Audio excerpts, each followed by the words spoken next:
Akkam jirtu hordoftoota chaanaanii EL Academy barumsa har'aa keenyaan immoo kan qabannee dhufne sagaleewwan irraa jechoota akkamitti ijaarraa kana jechuun akkamitti jechoota walitti fiduudhaan akkamitti sagaleewwan walitti fiduudhaan jecha ijaarraa barreessina akkasumas akkamitti dubbisna kan jedhu siniif qabadhee dhufee jira jechuudha. Kanaan dura viidiyoowwan kana wal fakkaatan qubee A jalqabee sinii hojjedheen ture har'ammoo qubee J jalqabee jiran siniif hojjedha jechuudha.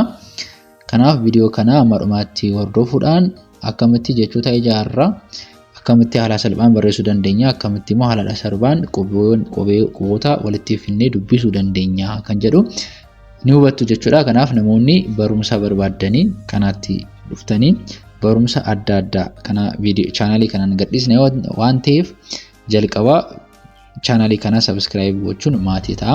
Yeroo hundumaa viidiyoowwan barumsa akkasiin isinii qaqqaba jechuudha. Akkasumas like gochuun viidiyoo kana jalqabaa isiniin jedha. Namoonni immoo karaa keessoon jalqabdanii haala sirriin barachuu warra barbaadanii onlaayiniin barachuudhaaf viidiyoo kana jalatti lakkoofsi keenya jira. Imo irratti, WhatsApp irratti akkasumas Telegram irratti nu dubbisuu dandeessu barumsa keessanis itti barachuu dandeessu jechuudha. Kanaaf amma kallattiin gara barumsa keenya deemna jechuudha. Akkuma argitanii har'a kan ilaallu jechoota sagaloota irraa akkamitti jechoota ijaarraa jenna. Kanaaf jechi tokko sagalee irraa ijaarama jechuudha. Kanaaf sagalee jechuun immoo qubee dubbifamaa fi dubbachistuu wal duukaa yeroo dhufanii sagalee jennaa jechuudha. Kanaaf sagaleen adda addaa jira. Kan amma ilaallu garuu sagalee baay'inaan sagalee dheeraa fi sagalee gabaabaa of keessaa sagaloota adda addaa jabaallee of keessaa qaba. Sagalee irra butaallee of keessaa qabaachuu danda'a. Kanaaf sagaloota adda addaa akkamitti walitti fidnee dubbisuu dandeenya akkasumas barreessuu dandeenya kan jedhu ilaalla. Ammaan qubee jaarraa jalqabnee kan ilaallu ta'a jechuudha. Akkuma argitanii qubee kana jalqabaa maal jennaa? Ja jenna. Argitanii aan dubbifama A qaba. Dubbifama Jadha, dubbachistuun aan jira. Kanaaf ja jenna asitti. Ja jenna asitti. Asimmoo ha. Ja asitti jecha ni uumama jechuudha. Maal jedhaa? Jaha jennee dubbisnaa jechuudha. Asitti immoo ja ammas ja asimmoo la walitti jala jennaa jechuudha. Asiin qubeen dubbachistuun jirtu e dha. Kanaaf sagaleen kun sagalee maal akkam ta'a? J ta'a. J e waan taateef J asii qubee dachaa caa fi haa walitti yeroo dhufanii cha jennee dubbisna jechuudha. Cha J asii cha walitti jecha jenna jechuudha. Asii immoo J sagalee dheeraa qaba. E J jenna asii quu J quu walitti J quu jenna. J quu jennee dubbisna jechuudha. Dubbachistuun itti aanee jiru I. Kanaaf sagaleen asii qabnu maal jedha? G sagalee akkamii qabna? G jenna. Asii immoo la G la walitti jila jenna jechuudha. Asiis G sagalee akkamii qabna? G. Asii immoo ra walitti jira jenna jechuudha.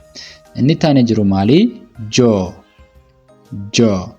asii go walitti jogo jenna jechuudha. Inni itti aanee jiru maali? Jo dheeraadha. Sagalee dheeraa qaba. Jo asii raa asii raa walitti jooraa jennee dubbisuu dandeenya jechuudha. Inni itti aanee jiru sagalee irra butaa kan qabnaa jechuudha. Kanaaf jana maan irra butaa waan ta'eef m jennee dubbisna. Maaliif dubbachistuun qabu waan ta'eef m jennee dubbisna. Jam jenna. Jum ta'e uudha miti kun. Kanaaf juu jenna. Juum asitti naa. Asimo naa. Juum naa. Walitti juumna. Juumna jenna jechuudha. Asitti immoo juu sagalee dheeraa juu jenna. Asii lii. Kanaaf juulii. Juulii jennee ni dubbisnaa jechuudha. Qubee taanee kan argannu immoo qubee kaadha. Kanaaf dubbachistuu shanan wajjin yeroo dhufu sagalee akkamii qabaataa kan jedhu sagaloota jechoota ijaaruudhaan ilaallaa jechuudha. Kanaaf asii kaa tokko wajjin dhufee ka jenna. Ka asimmoo ra jenna. Ka ra. Kara jenna jechuudha. Kara jennee dubbisna jechuudha. Asii ka asimmoo lee. Ka lee. Asitti maal ta'a? Kalee jenna jechuudha. Taaneen jiru dubbachistuu wajjin yeroo dhufu sagalee kee akkas qabame. Sagalee waan taateef kee ta'a. Asitti immoo nuu. Keenuu. Walitti kennu jenna jechuudha. Asii sagalee dheeraa wajjin yeroo dhufu kee asii sa jabaata lama waan ta'eef sa jenna. Keessa jennee dubbisnaa jechuudha. Inni taanee maa jiru maali? Kii. Maaliif sagaleen dubbachistuu qabnu sagaleen dubbachistuu dha waan ta'eef sagaleen kun kii jennee dubbisnaa jechuudha. Kii. Kanaaf asimoo loo walitti kiiloo jenna jechuudha. Asiis sagaleen nuun qabnu kiidha. Asii ra walitti kira jennee dubbisna jechuudha. Inni taanee jiru maaliin? Kaan wajjin yeroo dhufu immoo koo jenna. Kanaaf asii phee walitti koophee jenna jechuudha. Koophee. As immoo akkuma beektanii kun maali? Qubee dachaadha. Paa fi haa walitti yeroo walitti dhufanii phaa jennee dubbisna. Kanaaf asitti phee sagalee wajjin phee ta'a. Kanaaf koophee goonee jiraachis akkasuma koon qabna. Sagalee maal qabna? Koo qabna. As immoo sagalee dachaa phaa qabna. Koo asii phaa walitti koopha jennee dubbisna jechuudha. Inni taanee jiru maali? Qubee dubbachistuu sagaleen keenya kuu ta'a jechuudha. Sagaleen kun kuu asii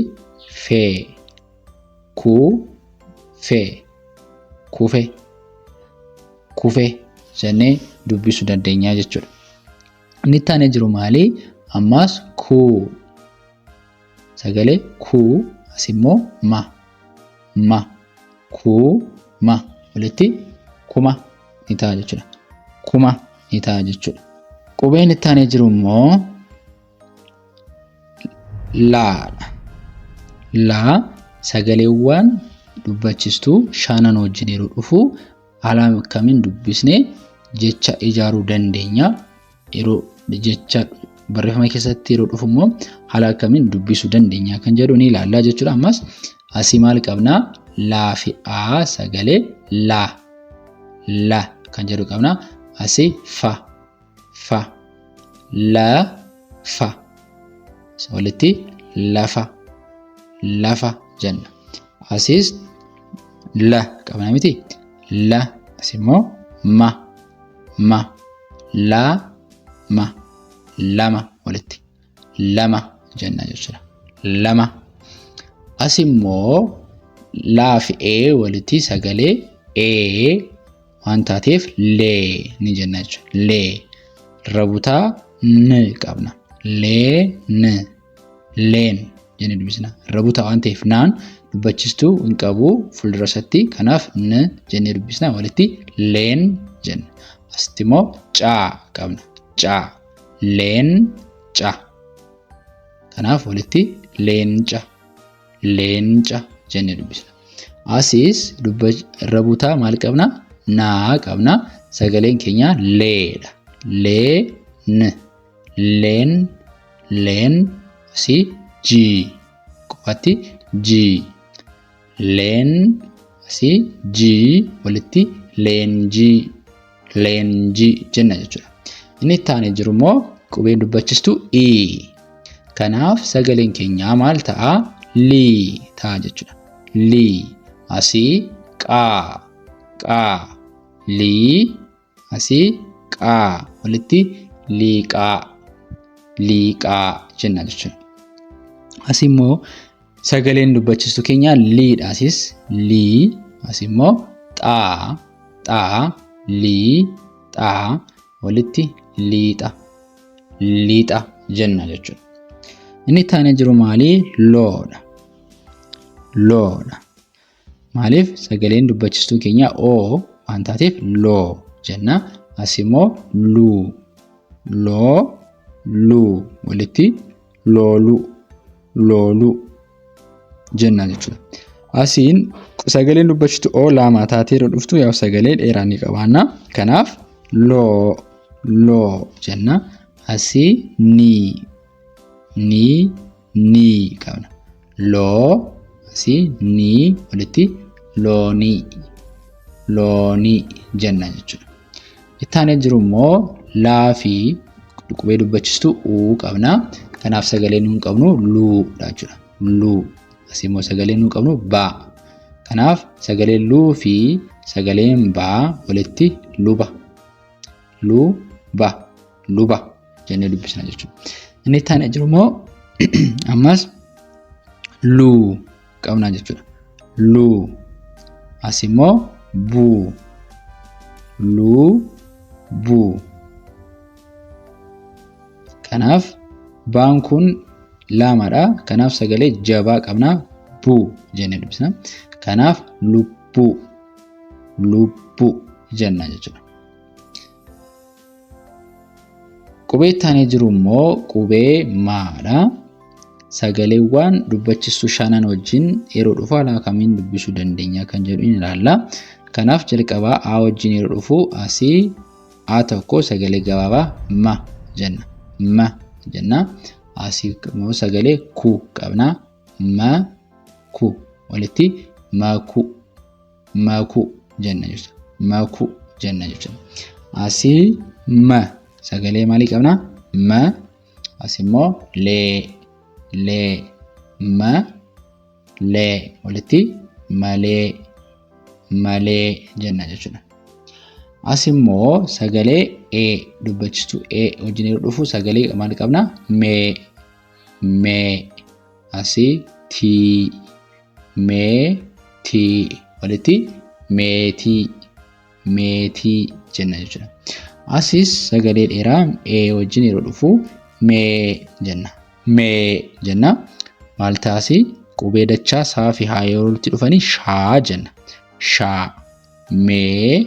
Shaa. Kanaaf walitti meeshaa jennee dubbisuu dandeenya jechuudha. Inni itti aanu maan i wajjin yeroo dhufu sagalee akkamii qabaa? Mii. Asii tii walitti miitii jenna jechuudha. Miitii walitti miitii jenna jechuudha. Inni itti aanee jiru maali? Mii asii ra. Mii sagalee dheeraadha. Asii ra walitti miira jennee dubbisnaa jechuudha. Inni itti aanee jiru immoo maali? Moodha. Moo asii ra ra sagaleen qabnuun oodhaa dubbachisuun moo asii ra walitti moora jennaa jechuudha. Asii immoo maalii qabnaa? Sagalee dheeraa dubbachisu wajjin dhufu moo asii immoo tii walitti mootii mootii mootii jenna jechuudha. Inni taanee jiru maali? Muudha. Muu asii caa muu asii caa walitti muuca jenna jechuudha. Asii dubbachiisu wajjin sagaleen maa qabu? Muu asimmoo ka muka walitti muka jenna jechuudha. Kanaaf haala kanaan sagaloota walitti fiduudhaan jecha ijaaruun ni danda'ama, barreessuun ni danda'ama. Akkasumas dubbisa keessatti sagaloota adda baasuudhaan akka haala kanaattiin walitti dubbisuun ni danda'ama jechuudha. Kanaaf kan shaakaluu qabdanii jalqaba qubee namni shaakalee sagaloota akkamitti fiduu ni danda'a jedhee ergaa baratee booda dhumarratti jechoota ijaaraa jechuudha. Kanaaf haala kanaan jechoota ijaaramuu danda'u. Jecha dheeraas ta'uu danda'a, gabaabaa ta'uu danda'a. Haala kanaan shaakalamu jechuudha. Kanaaf namoonni afaan Oromoos ta'ee Ingiliffaa, Herreega akkasumas Amaaraffaa barachuu barbaadan viidiyoo kana jala bilbilli keenya jira. Lakkoofsa bilbilii jira. Nu bilbiluu dandeessu. WhatsApp irratti, Telegiraamii akkasumas Imo irratti nu argattu. Barumsa keessanii haala sirriin barachuu dandeessu jechuudha. Viidiyoo keenya har'aa kanaaf akkaataa ture. Barumsa biraan amma walitti deebinuutti nagaan tura.